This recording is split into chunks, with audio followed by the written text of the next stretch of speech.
escucha fuerte, de hecho, yo no sé ustedes, yo escucho fuertísimo. Pero bueno, como los voy a aturdir yo a ustedes, bajen el volumen un poquito. Bueno, vamos a dar... ¿Qué pasó hoy a la mañana? Tenían una clase con la doctora Corti y no les habían pasado el link, ¿puede ser?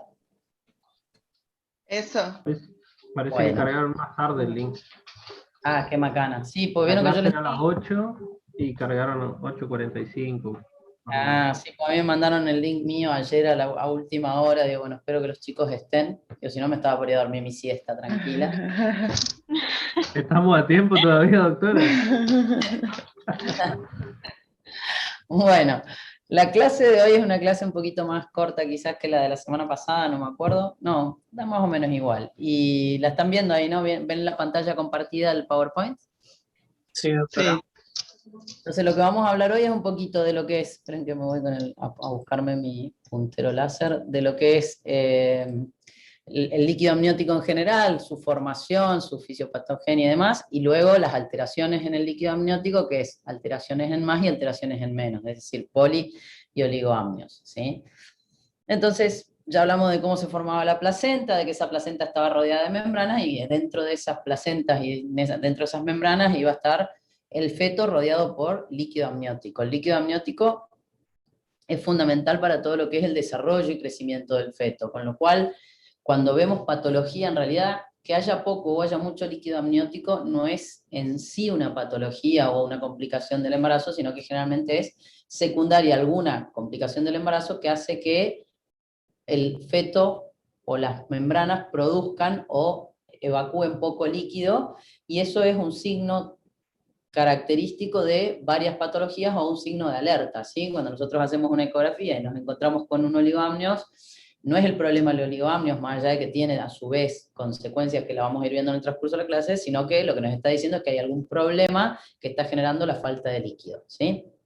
Entonces, normalmente el líquido ayuda a que se desarrolle fundamentalmente todo lo que es el tracto respiratorio, todo el sistema gastrointestinal y el músculo esquelético del feto, ¿sí? Si yo tengo poco líquido, el feto se va a mover poco y obviamente eso va a generar atrofia, o sea que necesitamos del líquido para que se desarrollen bien todos estos sistemas.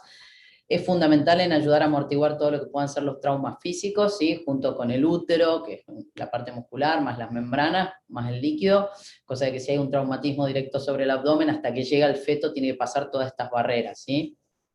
Da una barrera contra las infecciones y es un ambiente francamente termorregulado, es decir, el feto dentro del líquido amniótico va a tener una temperatura siempre constante, ¿sí? No va a haber variaciones en la temperatura, y nos sirve a su vez desde el punto de vista semiológico para valorar lo que es la salud del feto y la madurez del feto. La salud del feto, desde hacer una amniocentesis que nos puede informar desde el sexo del feto hasta si hay aneuploidías, porque en el líquido amniótico vamos a encontrar células fetales y esas células fetales van a tener ADN fetal, con lo cual nos va a dar toda esa información.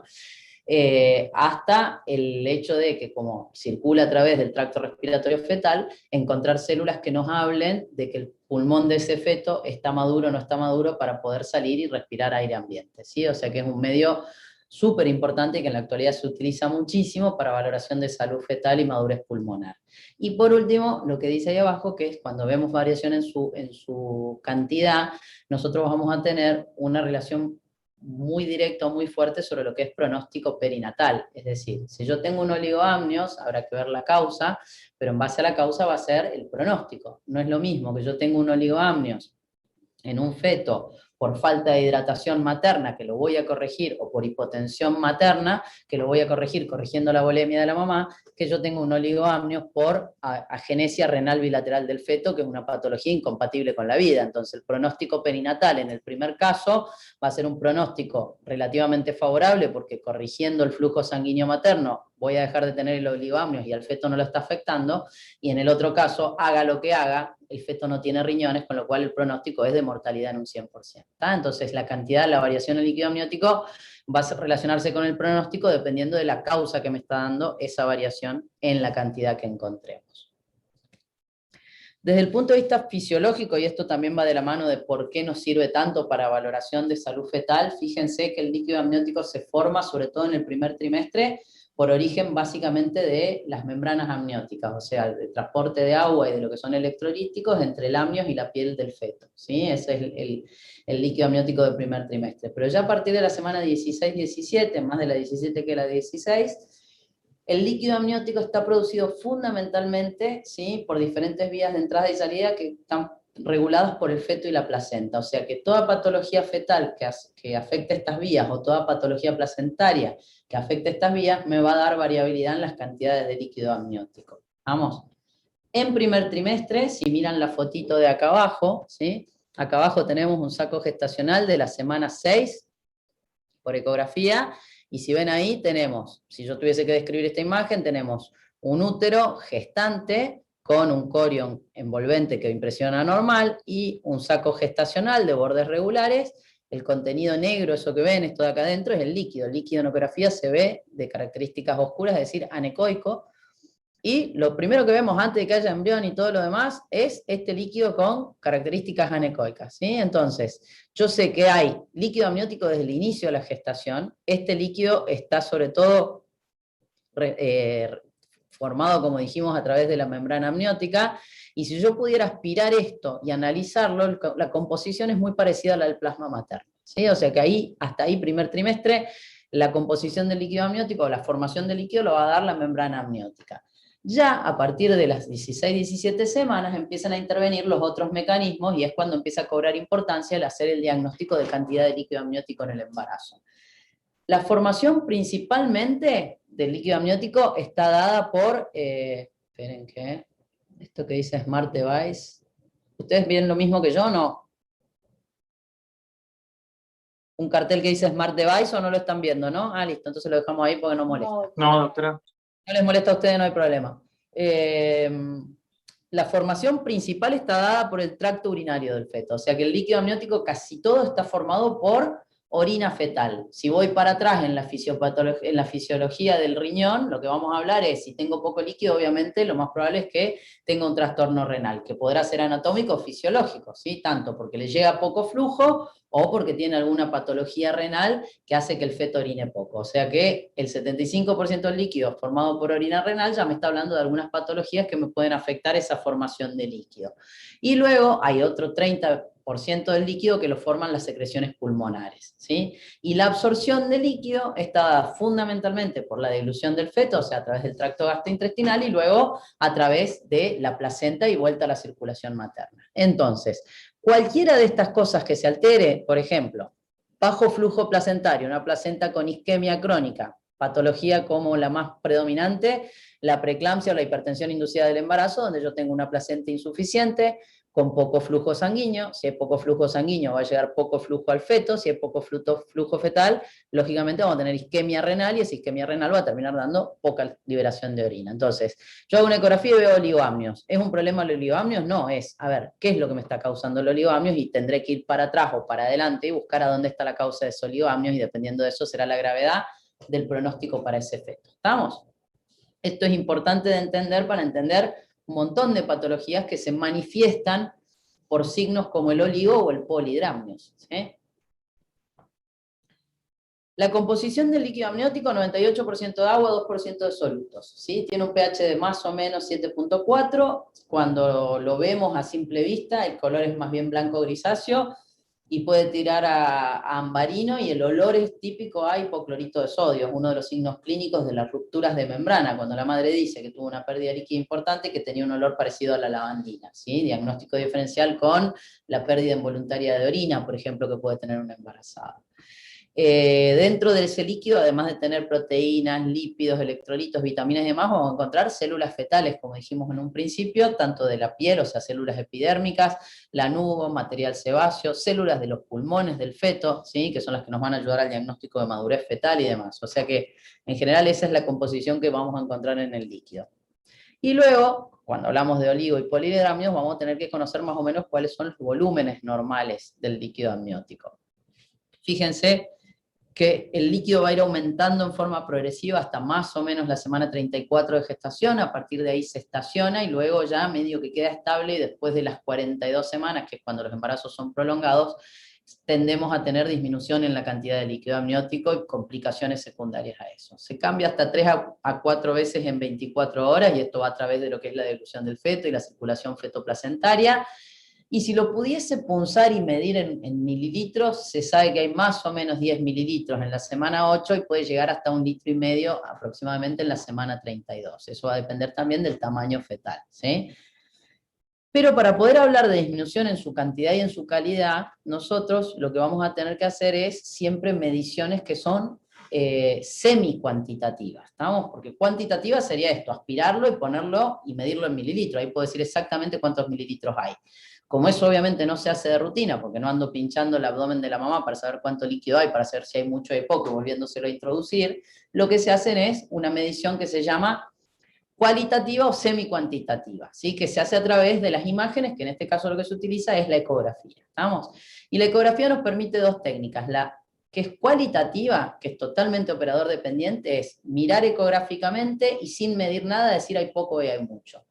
Es una técnica que se puede utilizar pero no es reproducible. ¿Por qué? Porque a distintos operadores distintas visiones. O sea, yo puedo estar mirando un embarazo en la semana 32 y estoy haciendo la ecografía y digo, me impresiona que hay líquido amniótico normal. Viene atrás mío el doctor Suárez, misma paciente, a mí me impresiona oligoamnios, la doctora Alonso, a mí me impresiona polihidramnios, por decirlo, ¿sí? Es operador dependiente, es lo que ve el operador. Ahora, ¿por qué le hablamos de esta técnica? Porque es una técnica validada. ¿En quién? En operadores entrenados. Nosotros habitualmente cuando hacemos ecografía obstétrica, en pacientes sin patología de base y en embarazo normal, esta técnica es válida en operadores entrenados, es decir, el ojo del operador tiene tal entrenamiento que detecta oligoamnios, sobre todo el oligoamnios rápidamente, y el polihidramnios a veces un poquito más difícil, pero si es evidente lo va a ver. ¿Por qué está validada esta técnica?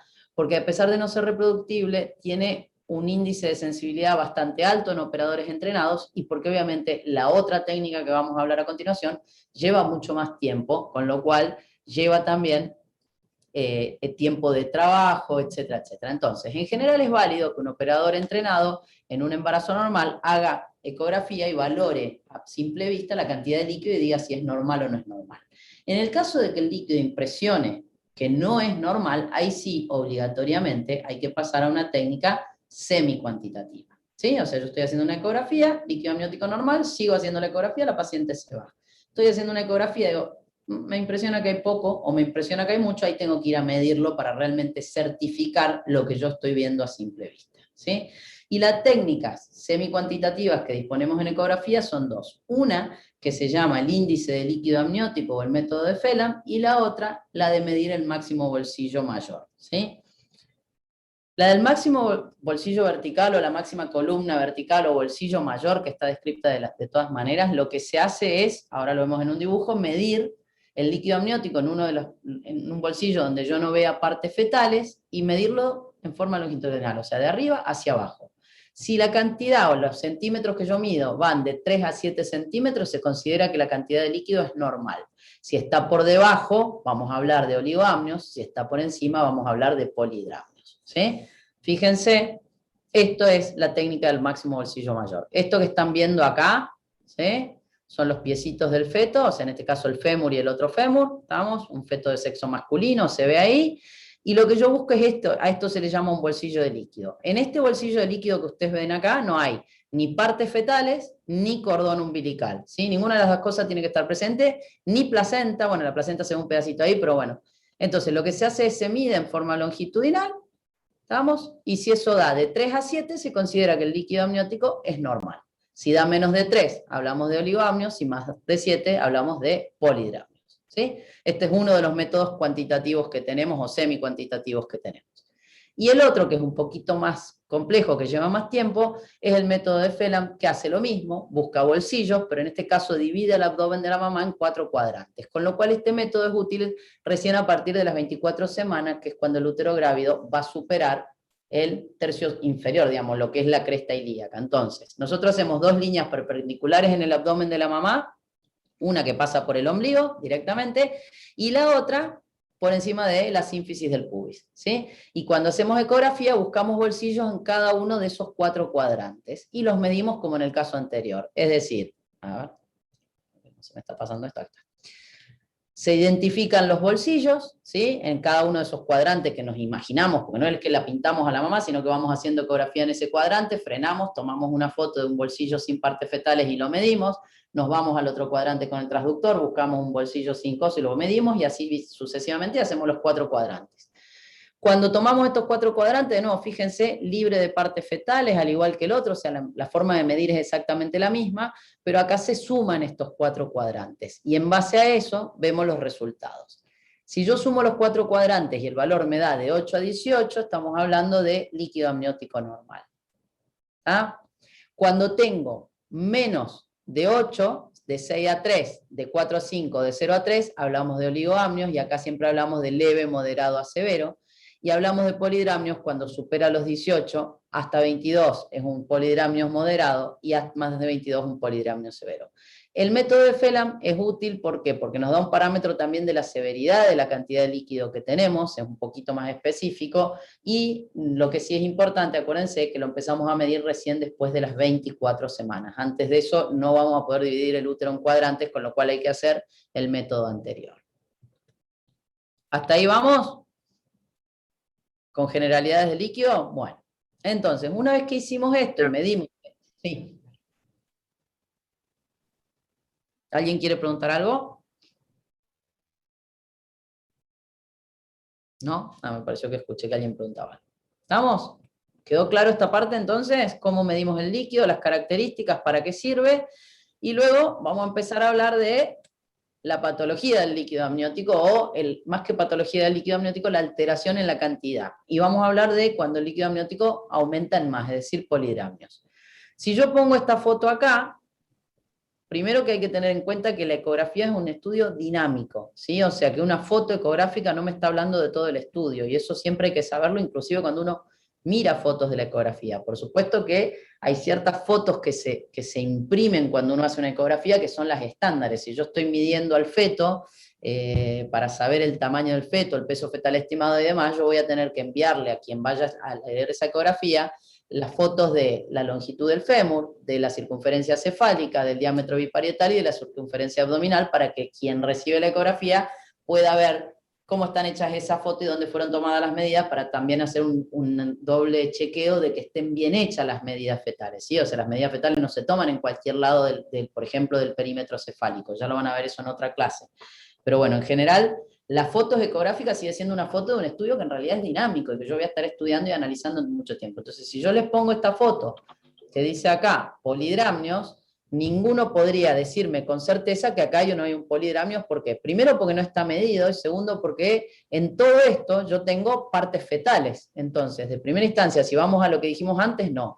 ¿Quién podría decir que acá hay un polidramnios? Si pudiéramos ver el estudio en movimiento, sería una técnica cualitativa, y un operador entrenado podría mirar esta foto y decir, sí, la verdad que esto es un polidramnios. ¿Sí? ¿Se entiende? ¿Para qué les pongo la foto? ¿Vamos? ¿Cómo definimos al polidramnio? Para poder hablar de polidramnio, primero, que hay aumento en la cantidad de líquido, y vamos a utilizar los métodos cuantitativos que dijimos, o semi-cuantitativos, es decir, cuando tengo un índice de líquido amniótico de más de 18 o un bolsillo único de más de 7 centímetros. ¿Sí? Ahí defino polidramnios.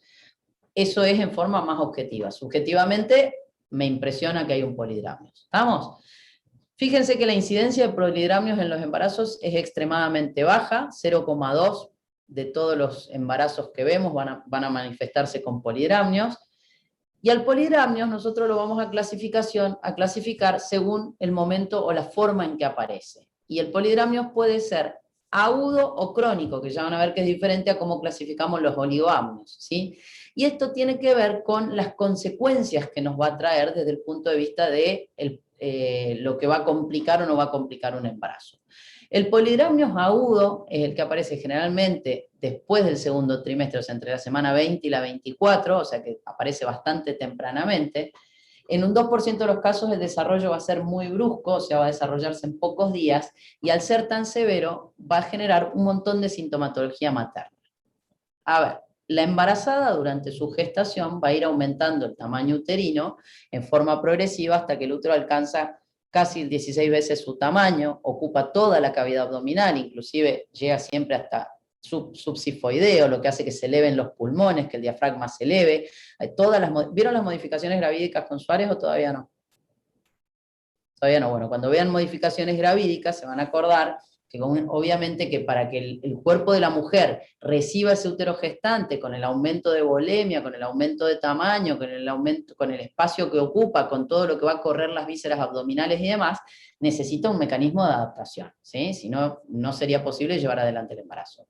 Imaginen que ese mecanismo de adaptación que se va produciendo en el transcurso de 280 días o de 9 meses se produzca en 2 semanas. Lógicamente la paciente va a tener sintomatología severa, va a tener dolor abdominal por la distensión brusca, dolor en la zona de la piel, edema en la pared porque se va a comprimir el sistema venoso en forma brusca y no va a permitir un buen retorno venoso porque no permite la adaptación a este sistema, edemas en los miembros inferiores, edema vulvar, disnea severa por la elevación brusca del diafragma, puede tener náuseas, puede tener vómitos, y a su vez ese útero gestante que se distendió bruscamente va a empezar a generar mecanismos parecidos al de trabajo de parto y va a empezar a contraerse, ¿sí? ¿Por qué? Porque esa sobredistensión brusca de la fibra elástica va a generar que el útero se irrite y empiece a tener contracciones. O sea que lo más grave de todo esto que estamos contando, más allá del disconfort materno, es la amenaza de parto prematuro, porque obviamente nosotros no queremos que nazca un feto de 24 semanas que no tiene chance de sobrevida fuera del abdomen de la mamá. Entonces,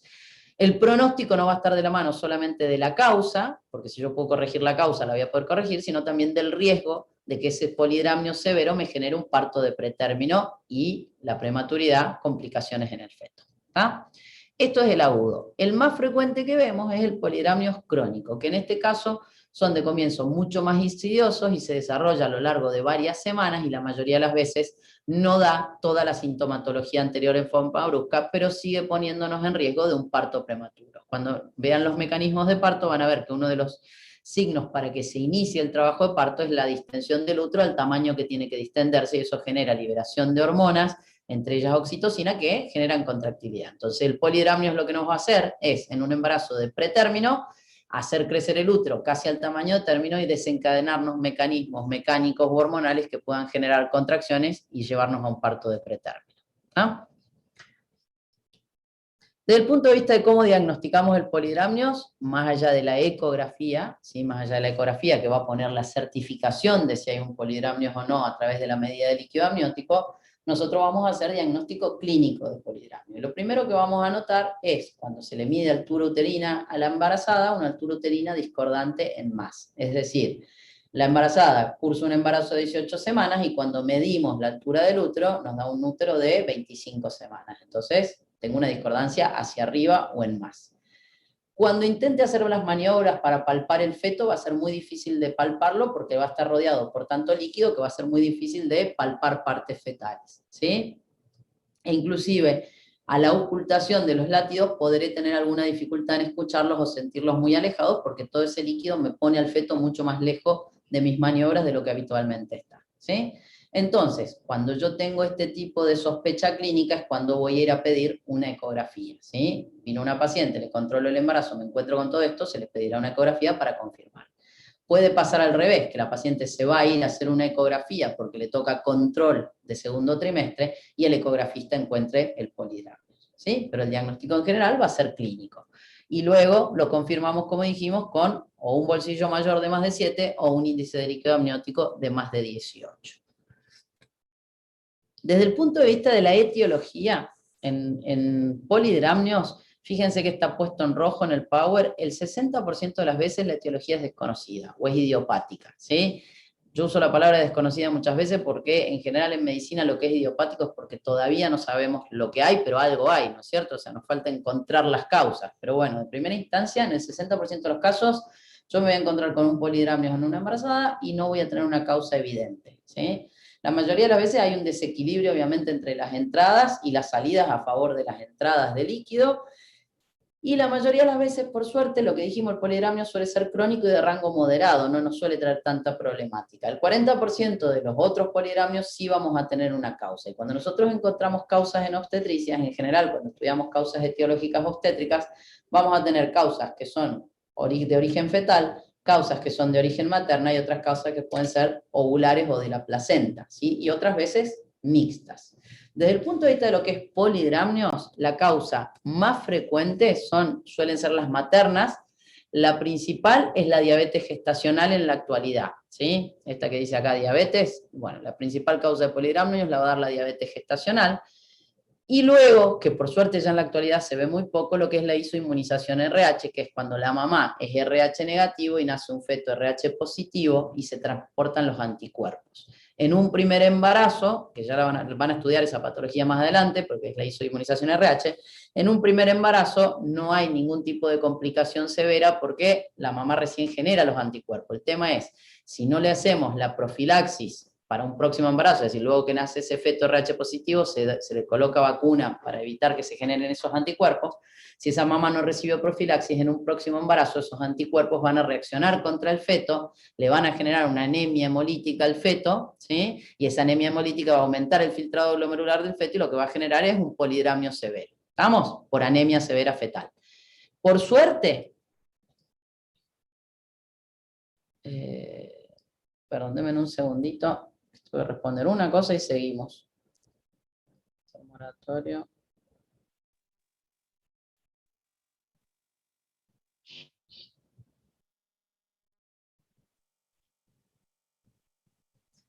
Por suerte, la isoinmunización RH en la actualidad es extremadamente infrecuente desde que se testea a todas las embarazadas para grupo y factor y desde que se medica a todas las embarazadas RH negativas post nacimiento de un feto RH positivo. Pero era una patología muy frecuente en obstetricia en la antigüedad, que hoy por hoy son casi anecdóticas de encontrar, ¿sí?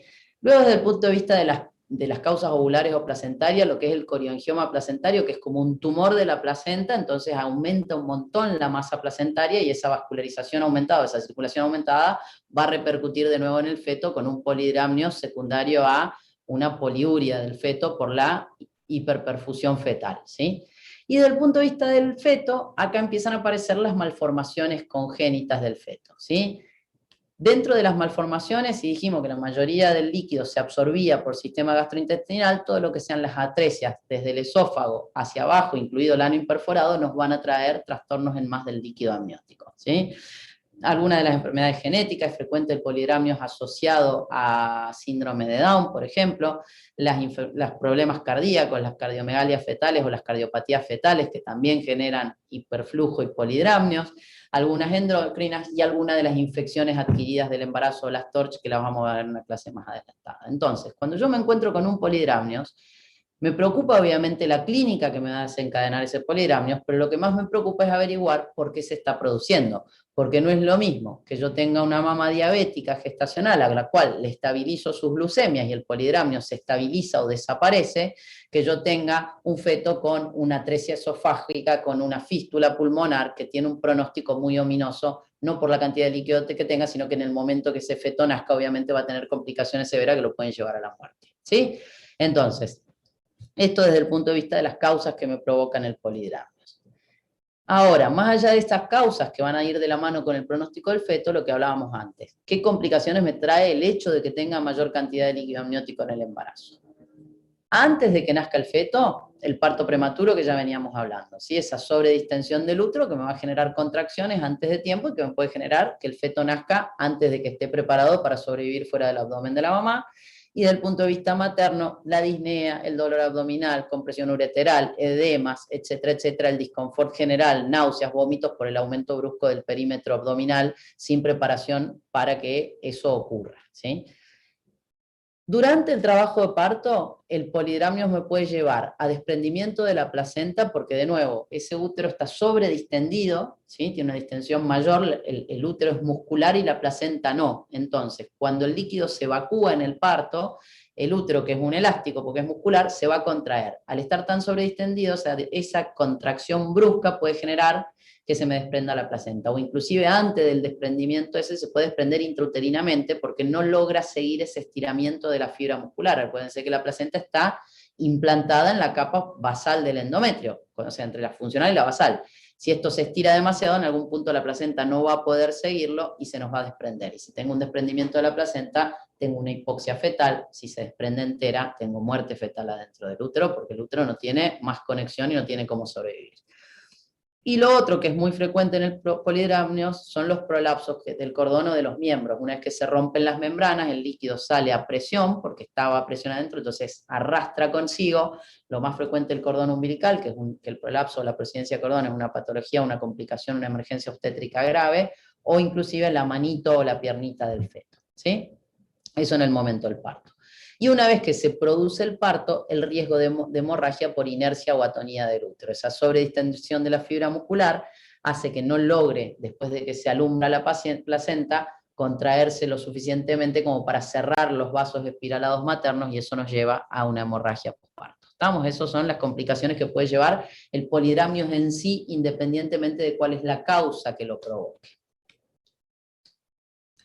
Pronóstico para el bebé, pronóstico perinatal, mortalidad 10 al 30% de los casos. ¿De la mano de quién? De las malformaciones congénitas más severas en general, ¿sí? Las atresias, trastornos del sistema nervioso central severo, los síndromes tipo síndrome de, bueno, el síndrome de Down sí tiene complicaciones, que no suele tener tanta mortalidad, pero las cardiopatías congénitas severas, etcétera, etcétera, ¿sí? Y obviamente ese pronóstico va a ir de la mano siempre de la causa etiológica, si es una causa corregible o no es una causa corregible para el feto. Desde el punto de vista del manejo clínico del polidramio en sí, una vez que yo detecto un polidramio, lo que venimos hablando desde que empezó la clase es cuál es la causa, ¿lo puedo cambiar o no lo puedo cambiar? Entonces lo tengo que empezar a estudiar. Un buen interrogatorio materno, ¿sí? Averiguar, sobre todo en lo que sea exceso de ingesta de líquidos, que no es lo más frecuente, pero puede ocurrir. Hacer una prueba de tolerancia oral a la glucosa, porque es la causa más frecuente que tenemos hoy por hoy de polidramnios. Pedir test de Coombs en caso de que la mamá sea RH negativa, o a veces buscando, a veces no es RH negativa fuerte, pero podemos tener pacientes con algunas desviaciones de su grupo de factor, entonces si estoy sospechando que puede ser por esto, hay que estudiarlo. Serología para todo lo que son las infecciones perinatales que me pueden dar las TORCH, ya la vamos a ver en una clase, pero son las toxo, sífilis, citomegalovirus, etcétera, etcétera, parvovirus 19. Y luego, si no encuentro de las causas adquiridas más frecuentes, hacer, junto con la ecografía fetal para diagnóstico de polidramnios, una buena ecografía fetal, buscando obviamente toda la parte detallada anatómica, buscando estas malformaciones fetales que pueden llevarnos a polidramnios, ¿sí? Ecocardiografía, ver cómo son los movimientos del feto, ver la velocidad de la pulsatilidad de la arteria cerebral media que nos habla de anemia en el feto, y si hiciera falta, punción de líquido amniótico para estudiar cariotipo, buscando las aneuploidías, las trisomías, etcétera, etcétera, y lo que decíamos antes, PCR para toxoplasmosis y citomegalovirus que pueden ser causa de polidramio. ¿Estamos? Entonces, una vez que encuentro el polidramio, lo que tengo que salir a hacer es a buscar cuáles son las causas.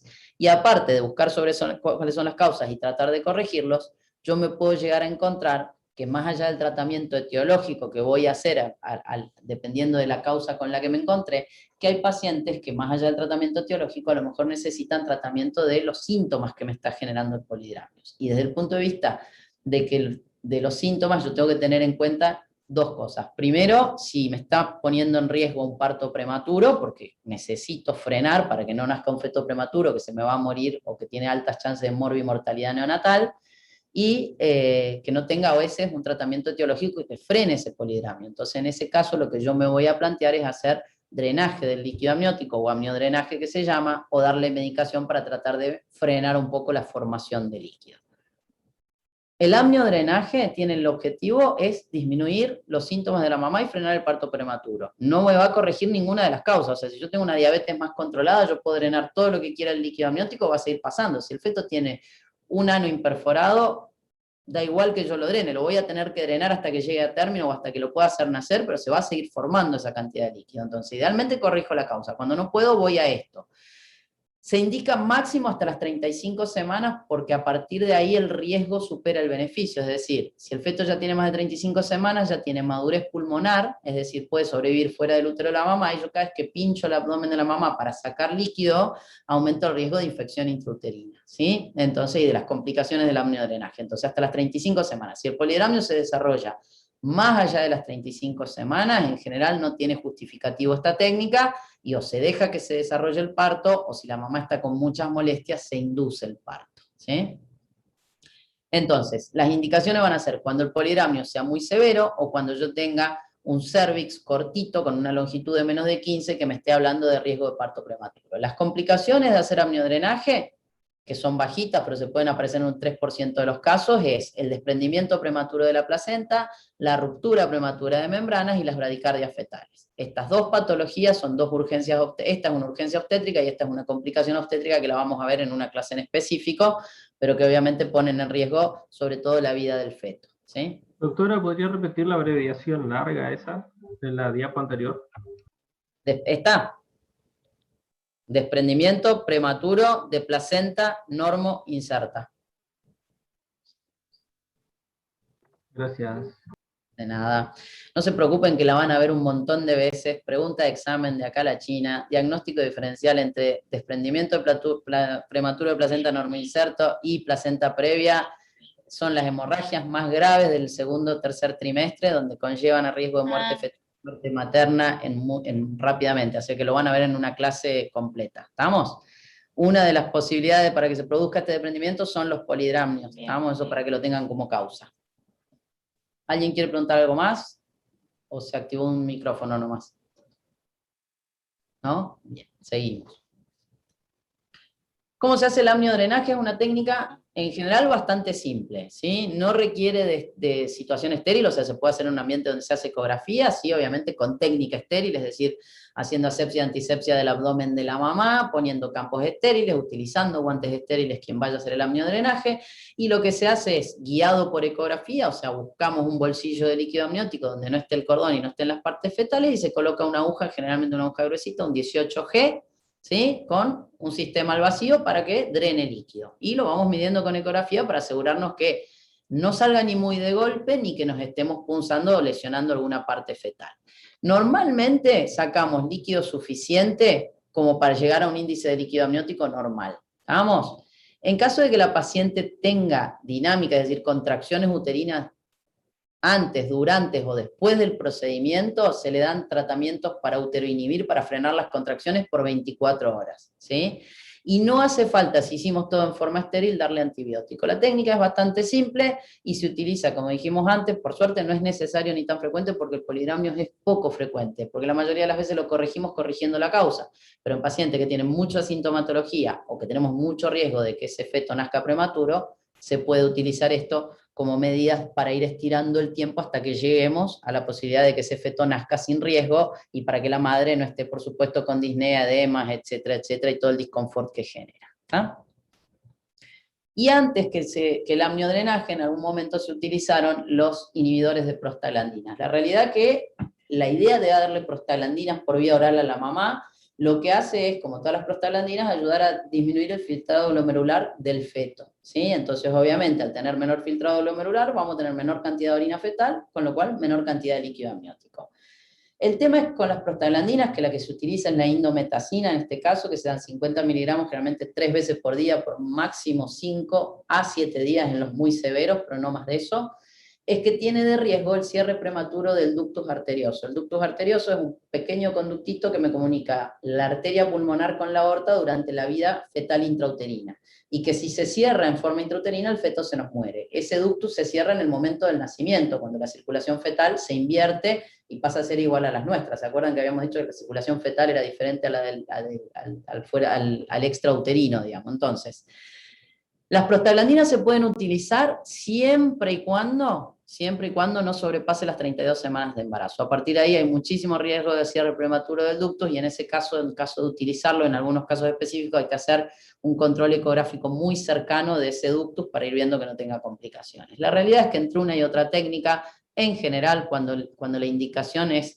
por severidad y agudo, se tiende a utilizar el amniodrenaje más que esto. Esto se utiliza en embarazos muy chiquititos, cuando el polidramio es más insidioso y no tenemos, o la causa etiológica no puede ser corregida intraútero, ejemplo, las imperforaciones anales, en ese caso podemos usar indometacina hasta la semana 32. Y hasta ahí con polidramios. ¿Me vienen siguiendo? ¿Se entiende? Bien. A veces las primeras clases se complica un poco, por eso pregunto tanto si me entienden, porque obviamente les faltan un montón de cosas de dar, y en esta clase puntualmente, cuando hablamos de líquido amniótico, el polidramio y el oligoamnio se asocian a un montón de patologías que van a ver de acá en adelante, entonces por ahí, si tienen dudas, no hay problema, me frenan y me preguntan. Habíamos hablado de que las técnicas para medir líquido amniótico podían ser cualitativas, miro y digo, o semicuantitativas.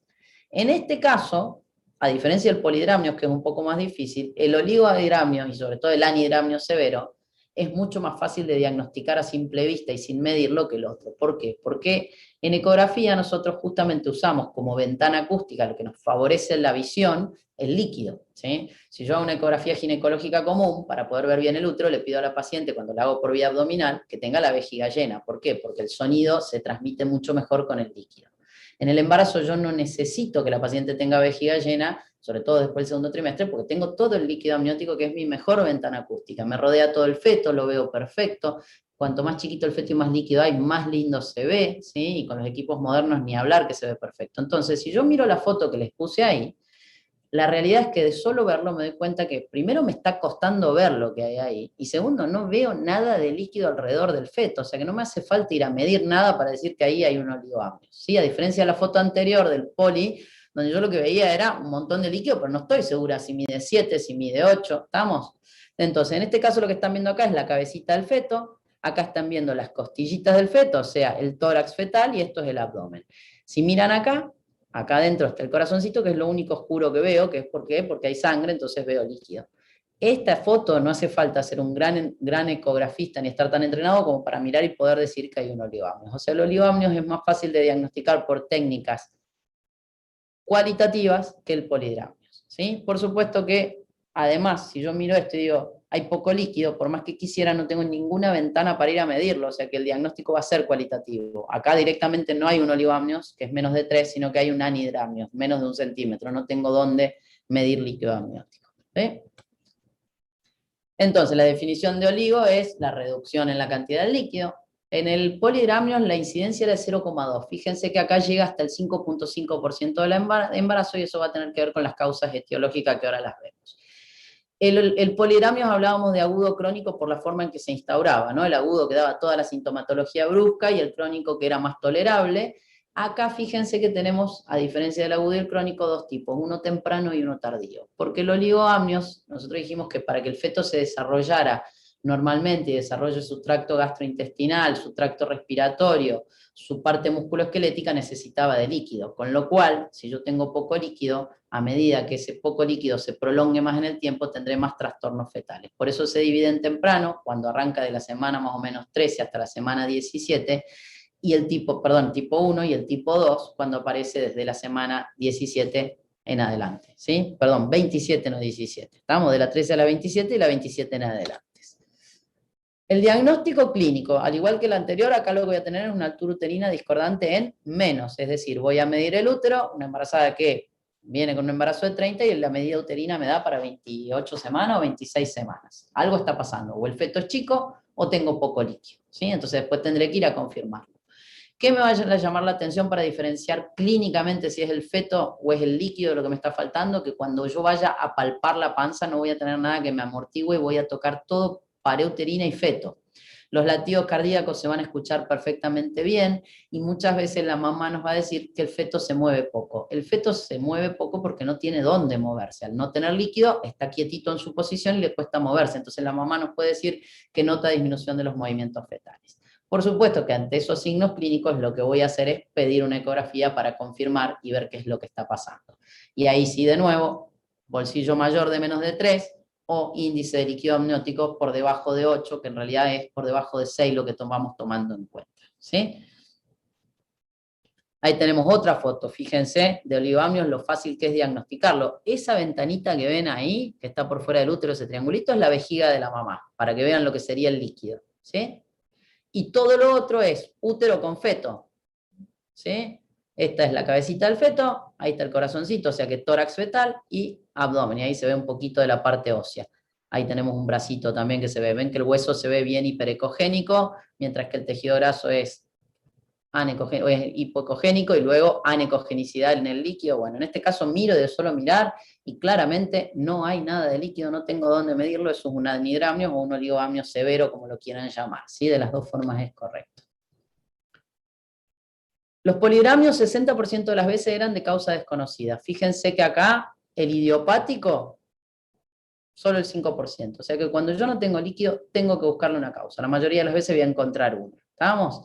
Y el 50% de las veces lo que tengo que ver es que esa mamá no esté perdiendo líquido por una ruptura de membranas que pasó desapercibida. Es decir, nosotros vamos a tener dos situaciones cuando se rompen las membranas ovulares. Una, cuando la mamá lo nota, se rompe la membrana, la mamá pierde líquido, se da cuenta y va a la consulta y dice, vengo porque me mojé.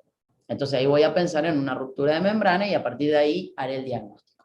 Otra situación va a ser que viene a una consulta, tengo clínicamente un útero más chiquito de lo normal, pocos movimientos, puedo preguntar o no en ese momento, si la mamá siente que pierde líquido, puede no darse cuenta, hacer la ecografía, encontrarme poco líquido y ahí ir a investigar. O que la mamá se dé cuenta que está como, yo estuve con un flujito desde hace 2-3 semanas, y cuando vamos a evaluar ese flujo en el apósito vemos que es líquido amniótico, o hacer las maniobras que ya vamos a ver cuando hablemos de ruptura de membrana para ver si hay salida de líquido. ¿Estamos? Entonces, cuando vean oligoamnios o cuando hay oligoamnios, el 50% de las veces es por ruptura prematura de membrana, ¿sí? La principal causa. La segunda causa más importante es que la placenta esté funcionando mal, ¿sí? Una mala placentación que me lleva a una insuficiencia placentaria, que puede ser por preeclampsia, por diabetes, por tabaquismo severo, lo que sea. Si yo tengo una placenta insuficiente, hay poco flujo sanguíneo hacia el feto. Si el feto recibe poco flujo sanguíneo, es lo mismo que si nosotros tenemos isquemia. Lo primero que sufren son los riñones, con lo cual el feto va a orinar poco y al orinar poco voy a tener oligoamnios, ¿sí? Esas son las dos causas más importantes y más frecuentes. Luego, que son maternas, vienen las fetales. Dentro de las fetales, de nuevo, las que no son por malformaciones de órganos también son más frecuentes que las malformativas, ¿sí? Entonces, retraso del crecimiento uterino, de nuevo, por hipoflujo, entonces eso va a llevar a falta de líquido. Gestaciones que se prolongan más de lo debido, más allá de las 42 semanas, cronológicamente prolongada. Acuérdense que el líquido aumentaba en forma progresiva hasta las 34 y luego se estabilizaba y luego tendía a no formarse en gran cantidad. Entonces, otra de las causas. Y las infecciones, sobre todo por citomegalovirus, que hay que pensarlas cuando tengo oligoamnios y no encuentro las otras causas. Y después sí ya viene toda la parte de lo que son las malformaciones orgánicas del feto. Las primeras a descartar son las renales y luego las pulmonares, que es el otro gran productor de líquido amniótico, ¿sí? Dentro de lo que es las urinarias o las renales, obstrucción del tracto urinario, sobre todo las obstrucciones ureterales bilaterales o las válvulas ureterales posteriores, que son exclusivas de fetos de sexo masculino, o sea que no lo voy a ir a buscar si tengo un feto femenino cuando hago la ecografía. Problemas en los riñones, lo que decía, una agenesia renal bilateral no voy a ver líquido. Pronóstico fetal, mortalidad del 100%, obviamente ese feto no puede sobrevivir una vez que nazca. Todo lo que son las patologías de riñones multiquísticos, todo lo que son los defectos del tubo neural que también me pueden dar, defectos de la parte pulmonar, ¿sí? Las displasias broncopulmonares, etcétera, etcétera.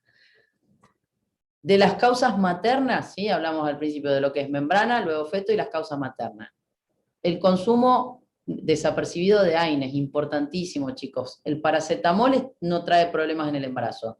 La mayoría de las embarazadas no suele tomar medicación por su cuenta, pero desgraciadamente hay una mala costumbre, por lo menos acá en Argentina, de que el ibuprofeno es como un caramelo. Me tomé un ibu, me tomé un ibu, me tomé un ibu. Por suerte la embarazada en general es consciente de no tomar medicación, pero el resto de la población en general ibuprofeno es lo mismo que un caramelo. Bueno, si yo me encuentro con una paciente con oligoamio, lo primero que tengo que asegurarme es que no esté tomando medicación, más raro que esté tomando los IECA, porque en general apenas una paciente hipertensa se diagnostica el embarazo, si está con IECA se le suspende, ¿sí? Pero en caso de que lo estuviera tomando habría que suspenderlo, y si está tomando inhibidores de prostaglandinas, por supuesto que hay que suspendérselo y asegurarnos que esté con una buena ingesta de líquidos, ¿sí?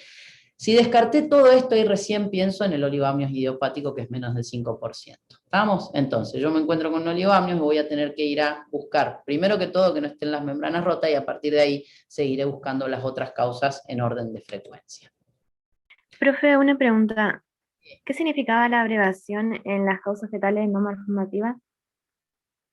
¿Qué abreviación? RSIU, RC. Sí, retraso de crecimiento intrauterino. gracias. De nada.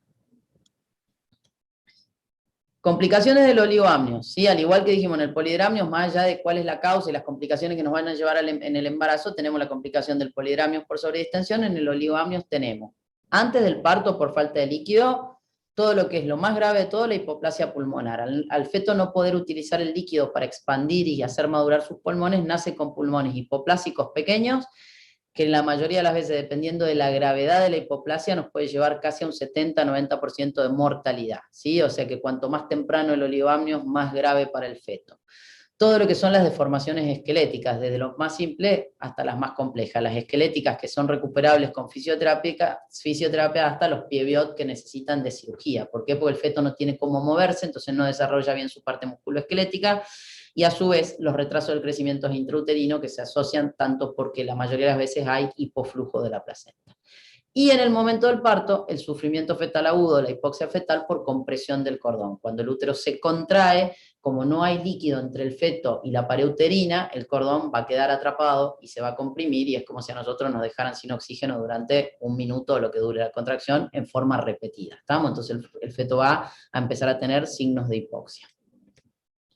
Desde el punto de vista del pronóstico, cuando yo me encuentro con un oligoamnios, al igual que con el polidramnio, lo primero que tengo que ver es qué me está causando el oligoamnios, si es una causa que puedo corregir o no, y la edad gestacional en que comienza. ¿Tá? Acá es importantísimo porque, de nuevo, el polidramnios, si es severo y es temprano, el riesgo es que nazca de antemano el feto, con lo cual el pronóstico es malo.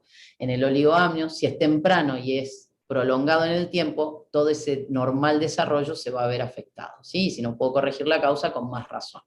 Entonces, a menor edad gestacional, mayor riesgo de hipoplasia de los pulmoncitos y de malposición de las extremidades. Lo que les decía, la hipoplasia pulmonar en general es rara si tengo aunque sea 1 centímetro de líquido.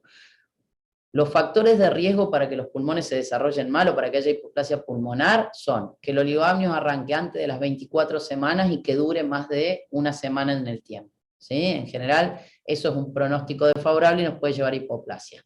Aproximadamente en oligoamnios la incidencia de pulmones hipoplásicos es del 30%. Lo que tiene la hipoplasia pulmonar, chicos, es que una vez que el feto nace desarrolla hipertensión pulmonar, muchas veces severa, que terminan en requerimiento de trasplante doble, ¿sí? Cardiopulmonar, por la hipertensión pulmonar que termina desencadenando insuficiencia cardíaca en el niño antes de los 2 años, ¿sí? ¿Cómo manejamos el oligoamnios? El tipo 1, el que aparecía temprano, desde la semana 13 a la semana 27, primero que todo tengo que ver que no haya malformaciones fetales incompatibles con la vida. Es decir, yo me encuentro con un oligoamnios, no es por ruptura, no es por una causa corregible, y me encuentro que el feto tiene una anencefalia. Lógicamente, ese feto, pronóstico de mortalidad de 100%, se requiere de un aborto terapéutico y finalización del embarazo, porque ese feto no va a sobrevivir fuera del útero materno bajo ninguna circunstancia. Lo mismo si tengo un oligoamnio severo y me encuentro con agenesia de los 2 riñones. Terminamos ahí, no tiene ningún sentido seguir adelante con el embarazo, ¿sí? Si no tengo malformaciones fetales, lo otro que voy a hacer es ir viendo cómo crece ese feto a pesar de tener poco líquido, ¿sí? Y en base a eso iremos tomando decisiones. Si las malformaciones fetales son evidentes, en general vamos a tener que hacer estudios genéticos a ver por qué están, y si no hay malformaciones fetales, es decir, si el oligoamnio es por otra causa, en ese caso, idealmente hay que hacer reposo, tratar de lograr que ese feto madure en los pulmones, y una vez que se llega a las 30-34 semanas, interrumpir el embarazo por las complicaciones asociadas a seguirlo teniendo dentro del útero sin líquido, ¿sí? Eso cuando el oligoamnios es temprano. Cuando es tardío, cuando aparece después de las 27 semanas, lo que se va a ir haciendo es una evaluación de lo que se llama la unidad fetoplacentaria, es decir, ver cómo está el bienestar del feto y ver cómo está el bienestar de la mamá. Lógicamente, de nuevo, buscando las causas que dijimos. Descartar todas las malformaciones uterinas, descartar ruptura de membrana, porque si hay ruptura de membrana, no vamos a manejar el oligoamnios per se, sino que vamos a manejar la ruptura de membrana en base a los requerimientos de la ruptura de membrana, y asegurarnos que esa mamá, como dijimos, no esté tomando antiinflamatorios no esteroideos que me estén dando la causa del oligoamnios, que es una causa francamente corregible. Dijimos que en el polidramio podíamos hacer amniodrenaje. Fíjense acá, en oligoamnios hablamos de amnioinfusión. La realidad es que yo se los pongo en la clase para que sepan que existe, pero lo poco que hay sobre amnioinfusión no está avalado científicamente, son casos aislados lo que está publicado, la mayoría de las veces se intenta en embarazos muy chiquititos, cuando hay un oligoamnios de antes de las 26 semanas de causa idiopática, no corregible, o sea que no haya malformación fetal, que no encontremos ninguna causa, o sea que queda reservado un pequeño porcentaje de casos.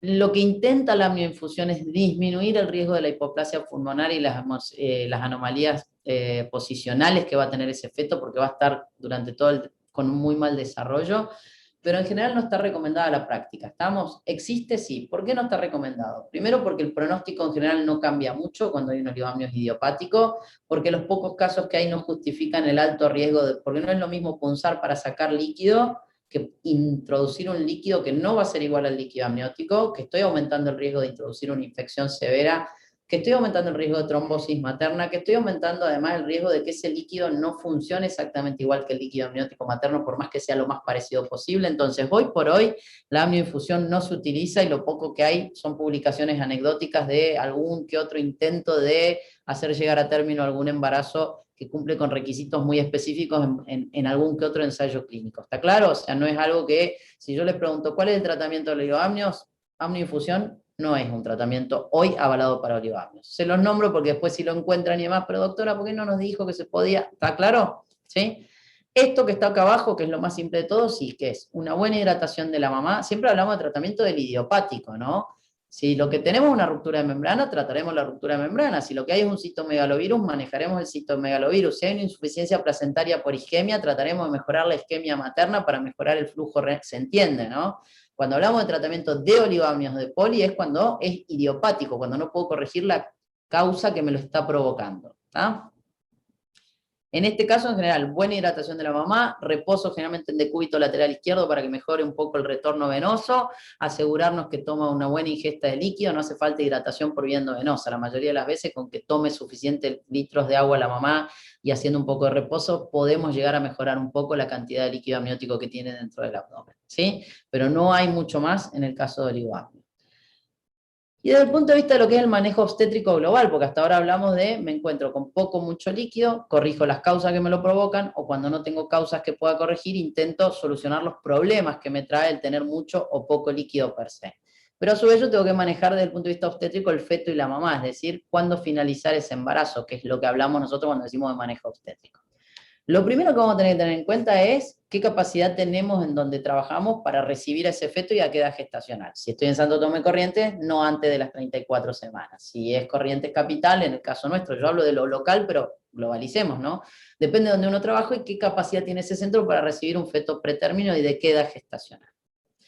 Vamos a finalizar el embarazo según cómo se van dando todos los parámetros que tengo para estudiar la unidad fetoplacentaria, ¿sí? Ya van a ir viendo en el transcurso del cursado que nosotros podemos ver el bienestar materno con laboratorio y el bienestar fetal con distintos estudios, desde monitoreos hasta Doppler, ¿sí? Y decidir cuándo. A ver, en obstetricia siempre decimos que la mejor incubadora es la mamá, con lo cual yo siempre prefiero que el feto esté dentro que fuera del abdomen materno. Lógicamente llega un punto que la incubadora a veces no funciona y lo que yo tengo que evaluar es cuál es el riesgo-beneficio de mantener el embarazo o de sacarlo antes de tiempo. La mortalidad perinatal en prematuridad ronda, o sea, de todos los recién nacidos que mueren, el 50 al 60% se muere por prematuro, ¿sí? Y luego dentro de eso vamos a tener distintas causas de mortalidad. A menor edad gestacional de nacimiento, mayor mortalidad neonatal. Con lo cual yo siempre intento que el feto llegue lo más a término posible. Siempre y cuando no ponga en riesgo primero la vida de la mamá o los parámetros que yo tengo para estudiar de bienestar fetal intrauterino me estén diciendo que todavía lo puedo aguantar. Si yo hago un estudio Doppler y me está diciendo que tiene una inversión total de flujo, si yo no lo saco se va a morir en el útero, con lo cual me arriesgo a la prematuridad. ¿Está claro? Entonces cuando hablamos de evaluación de la UFP o unidad fetoplacentaria es eso, es decir, bueno, a ver, balance riesgo-beneficio. Cuando yo tengo un oligoamnios idiopático y todo viene bien, la unidad fetoplacentaria me está aguantando, antiguamente se lo sacaba en pretérmino, cumplían la madurez pulmonar y lo sacaban. ¿Tá? Hoy, en la actualidad, se sabe que mientras venga bien, prefiero que esté adentro con poco líquido a sacarlo, en el caso de los tardíos. Es decir, se aguarda el término y se induce el parto una vez que la mamá llega a término, ¿sí? Con oligoamnios eso. Redondeamos la clase de hoy si no tienen preguntas sobre oligoamnios. ¿Nada? Bien. Puntos claves entonces. Cuando hablamos de cómo medir el líquido, primer punto, máxima columna vertical para screening, es decir, para a todo el mundo, más allá de lo subjetivo que es mirar y decir hay poco, mucho, normal. Si yo miro y digo es normal, no lo tengo que medir. Ahora, si yo miro y digo hay poco, lo tengo que ir a medir. Si yo digo hay mucho, lo tengo que ir a medir. Para screening, o sea, para hacer seguimiento general, el más cómodo es el único bolsillo. ¿Por qué? Porque es más rápido, porque lo puedo hacer a cualquier edad gestacional a partir de las 17 semanas, no tengo que esperar a que el útero esté por encima de la sínfisis, etcétera, etcétera. Ahora, cuando yo ya quiero hacer un manejo clínico para ver si hay mucho, si hay poco, si hago un amniodrenaje, si no lo hago y demás, yo puedo usar cualquiera de los dos. El índice de líquido amniótico me da un poco más de parámetro de lo que es severo y de lo que no es severo, pero en realidad los dos son útiles y los dos pueden ser utilizados. El 60% de las veces cuando me encuentro con un polidramnios no voy a tener causa, con lo cual voy a buscar las causas más frecuentes, pero en general puede que no las encuentre, contra solamente el 5% del oligo, con lo cual en el oligoamnios tengo que hacer mucho más esfuerzo diagnóstico buscando qué es lo que me lo está provocando. Y acuérdense que siempre las causas no malformativas fetales son las más frecuentes para las dos patologías, es decir, la diabetes para el poli, la ruptura de membrana y los retrasos del crecimiento para el oligoamnio, ¿sí? Porque si no empezamos, generalmente, no, que la genesia renal, que la poliquistosis renal, que la realidad es que lo primero que tengo que pensar cuando me encuentro con un polidramnios es que la mamá no sea diabética, y lo segundo que tengo que pensar cuando me encuentro con un oligoamnio es que la mamá no sea, que no haya roto membrana. A partir de ahí, las infecciosas, y por último, en general, son las malformativas. Por supuesto que si pienso en malformación del feto, todo el tubo digestivo, todo el árbol respiratorio y toda la parte renal son las que voy a encontrar más frecuentemente asociadas a tanto poli como oligodramios. La renal para oligo y la de tubo digestivo y neural para polidramios, ¿sí? Y creo que con eso, bueno, lo que hablábamos, que ya se lo dije antes, pero lo volvemos a repetir. Cuando el polidramio es idiopático, el manejo se va a basar en el disconfort materno y el riesgo de parto prematuro. Es decir, voy a sacar líquido si la mamá está muy sintomática o si tengo mucho riesgo de un parto pretérmino. En ese caso me arriesgo, hago la punción y vacío un poco el útero. El problema del amniodrenaje es que hay también, dijimos, hasta las 35 semanas y muchas veces hay que repetirlo cada 48, 72 horas. O sea, hay que hacerlo muy frecuente, pues se vuelve a cargar de líquido rápidamente. Entonces también lo ideal es siempre poder corregir la causa que lo está provocando. En el caso del oligoamnios, a diferencia del otro, cuando es idiopático, lo que se hace es ir controlando que el feto y la mamá estén bien, y se trata de llegar a término sin infusión de líquido, sin ningún tipo de cosa rara, más allá de un poco de reposo materno, y asegurarnos que la mamá esté ingiriendo más de 2 litros de agua por día. ¿Vamos? Y creo que con eso, sí, por la clase de hoy estamos. Preguntas, chicos, de hoy. Nada. Doctor, usted dijo que para el manejo del oligoamnios podríamos, o sea, le damos hidratación a la paciente y reposo en decúbito lateral. Izquierdo. Izquierdo. Ah, gracias, doctor. Porque el decúbito lateral izquierdo ya lo van a ver más adelante, pero tiene que ver con la compresión de la vena cava y el retorno venoso, ¿no es cierto? Cuando yo pongo a la mamá del lado izquierdo, el útero que está hacia, para que no me comprima la cava, se me va por el lado izquierdo y me mejora el retorno venoso. ¿Tá? Siempre en la embarazada, que las mandamos a reposo porque quiero mejorar la perfusión uterina, sobre todo en embarazos grandes, ¿no? En primer trimestre no me va a cambiar, pero ya cuando el útero empieza a aumentar de tamaño, el decúbito siempre es lateral izquierdo. Mira, tenemos un futuro doctor ahí sentadito con Daniel. ¿Cómo se llama ese gordito? El terremoto. El terremoto. Mío, no me deja. Estuvo aprendiendo de obstetricia, mira. Muy bien, chicos. Bueno, ¿tienen alguna otra pregunta o estamos por hoy? Doctora, de anidramios, ¿es importante saber algo? ¿Qué importancia le darías vos? Que sería más severo que el oligodramios. Hay muy poca diferencia, por eso les dije que lo podrían llamar de las dos maneras, digamos. O sea, entre que yo mida y tenga 3 centímetros de líquido o nada, lo que sí es importante es que cuando hay anidramios voy a sospechar una patología muy severa, porque no tengo nada de líquido. Entonces ahí tengo que ir a pensar, por ejemplo, en agenesia renal bilateral. Por eso si es tempranito, ¿no? O que haya tenido una ruptura de membrana y salió todo el líquido. La mayoría de las veces, si se acuerdan que cuando empezamos la clase dijimos el líquido se forma por orina fetal. Entonces cuando yo tengo un RPM, una ruptura de membranas, si la agarro al inicio puedo ver anidramios, pero en algún momento si la mamá se recuesta, el feto, si todo funciona bien, el feto va a volver a orinar y va a volver a cargarme líquido en el abdomen. Entonces, el anidramios, la importancia que tiene es que me está hablando de algo severo, porque no tengo nada de líquido, ¿sí? O una isquemia muy severa, o hipoflujo, o falta de riñones, etc. Pero desde el punto de vista clínico, en realidad, ya con un oligoamnios moderado no, pero un severo y un anidramios casi que hablamos de la misma complicación o de la misma severidad. Gracias. Profe, una consulta. En el tratamiento tópico que se usa para el amniodrenaje, para evitar las contracciones, ¿qué se usa? ¿Qué tratamiento? Ah, el tocolítico. Sí, Eso me creo que está sí. La palabra tocolítico, se entiende, ¿sabés lo que significa, Vanessa? No. Ah, tocólisis es la inhibición o la uteroinhibición o inhibir las contracciones del útero, ¿sí? El útero es un músculo que tiene capacidad de contraerse y los medicamentos tocolíticos intentan frenar esas contracciones. ¿Qué se utiliza? Lo van a ver en la clase de amenaza de parto prematuro, pero podemos usar desde nifedipina, podemos usar ritodrine, depende de lo que se considere en ese momento y la edad gestacional. Hay 5 o 6 medicamentos tocolíticos que no vienen a la idea de la clase de hoy porque se van a hacer mucho lío. Cuando vean amenaza de parto prematuro los van a aprender a todos. Bueno, gracias, profe. No hay nada. Profe, una pregunta. Ahí va, Daniel. Volviendo a la pregunta de Vanessa, en todo caso, la importancia es que cuando nosotros hacemos un amniodrenaje, ¿sí? Que estamos punzando el útero, punzando las membranas, el hecho de pinchar el útero genera irritabilidad y puede generar contracciones. Entonces se recomienda dejarlo 24 horas con uteroinhibidores, que puede ser inclusive progesterona, ¿sí? Tratando de frenar para que ese tratamiento que yo hice para sacar líquido no me termine generando un parto prematuro, que era lo que quería evitar. ¿Estamos? Por eso se habla de darle tocolisis. Si tiene síntomas, a veces hacemos el amniodrenaje y el útero queda tranquilito, no hace falta medicarla, pero si empieza con contracciones, se la medica generalmente en 24 horas, las contracciones por el procedimiento ceden. Daniel, decime.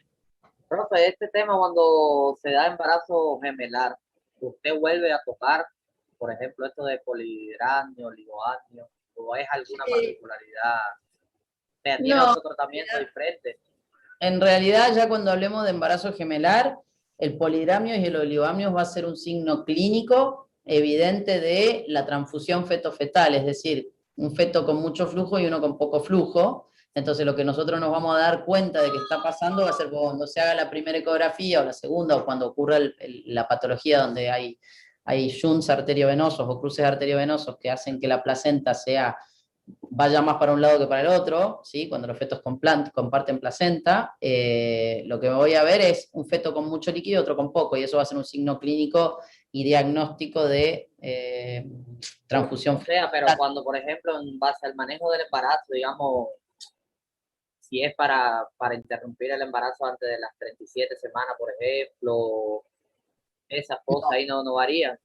No, porque volvemos al inicio de la clase, el oligoamio y el polidramio son un signo clínico de otra patología en general. Entonces el manejo va a ser no porque tengas un oligoamio severo o un polidramio severo cuando tengo causa, sino por la patología de base. O sea, si yo tengo un oligoamio severo, porque la mamá está con una hipertensión inducida por el embarazo, que me lleva a una isquemia placentaria, yo no es que voy a suspender o interrumpir el embarazo por el oligoamio, yo voy a interrumpir el embarazo porque cuando yo hago un Doppler el feto va a estar con hipoflujo, va a estar isquémico dentro del útero con riesgo de muerte. El signo de esa isquemia va a ser mi oligoamnios, ¿por qué? Porque al tener isquemia no orina, entonces eso lo veo por ecografía, pero no me va a indicar. Lo que pasa es que antiguamente, antes de la aparición del Doppler, en embarazos de alto riesgo, cuando yo tenía embarazo de alto riesgo, hablamos de nuevo de isquemia placentaria la mayoría de las veces, cuando yo veía un oligoamnio sabía que había un problema de circulación fetal, claramente, o sea, ese feto si estaba orinando poco ya tenía problema renal por lo menos, lo que no estaba sabiendo era qué pasaba en la... Pero, por ejemplo, si usted tiene un embarazo, un ejemplo, que sea biamniótico o bicorial, Sí. o sea, diferente bolsa, y por ecografía, se le realiza todos los estudios, por ecografía se ve que en uno de los fetos hay poco líquido amniótico, en el otro aparentemente está todo normal. Retraso del crecimiento intrauterino selectivo se llama eso. Sí. Lo que pasa es que, de nuevo, ahí te vas a manejar con los parámetros de retraso de crecimiento intrauterino. No es la cantidad de líquido lo que te preocupa. Es si ese feto, porque el feto está dejando de crecer porque está isquémico, ¿sí? Porque tiene menor capacidad. A ver, el crecimiento fetal está dado, o sea, el feto crece en base a su capacidad de crecimiento, ¿sí? Si el feto iba a pesar 3 kilos por genética, va a pesar 3 kilos por genética. ¿Estamos? Eso es cuando logra su total desarrollo. El retraso del crecimiento es cuando el feto no tiene sus nutrientes suficientes para lograr su completo potencial de desarrollo. Y luego de eso tenemos parámetros, ¿no? De percentilo debajo de 10, con alteración Doppler, o debajo de 3, para hablar de RCIU. Cuando hablamos de retraso del crecimiento intrauterino, uno de los signos que voy a tener en los fetos que están con retraso de crecimiento es el oligoamnios. Y en el caso de gemelar biamniótico bicorial, como cada uno tiene su torta placentaria, uno se retrasa en el crecimiento porque tiene poco flujo, el otro va a estar normal porque en realidad su placenta funciona en forma independiente y normal. Y a este que tiene bajo flujo, al cual le vas a estar viendo un oligoamnio, lo vas a manejar en base a los mismos parámetros que en un embarazo único con retraso del crecimiento. Lo vas a sacar cuando el Doppler te indique. ¿Qué pasa? En el gemelar lo que se suma es que vos lo que vas a hacer es asegurarte que el feto sano llegue a término. No vas a frenar el embarazo por el enfermo. ¿Por qué? Porque yo no puedo sacar un enfermo por prematuro y que además tiene riesgo de mortalidad porque tiene su patología de base, y sacar un niño sano prematuro y que se me mueran los dos. Tengo que esperar que madure el sano y ahí recién lo saco. ¿Cuál es el riesgo? Que el que venía con problemas se me muere intrauterinamente, pero es el riesgo que tengo que asumir. O sea que nunca el oligoamnio es el que te maneja parámetros de manejos. Salvo que no tengas disponibilidad de Doppler, o de nuevo, veíamos ahí en el caso de los idiopáticos cambia un poco la cosa, pero siempre va a ser cómo está la circulación fetal, cuál es la patología base, cuál es el riesgo de muerte fetal intrauterina, no la cantidad de líquido. La cantidad de líquido lo que me va a trastornar es en el desarrollo. Si es muy temprano, yo sé que ese feto va a nacer con problemas de pulmones, va a nacer con problemas esqueléticos, y no tengo mucho para hacer porque no le puedo poner líquido. O sea, la amnioinfusión no está descrita. O sea, está descrita como anécdota, pero no es un tratamiento válido en la actualidad. Ok, gracias, profesor. ¿Alguna otra pregunta, chicos?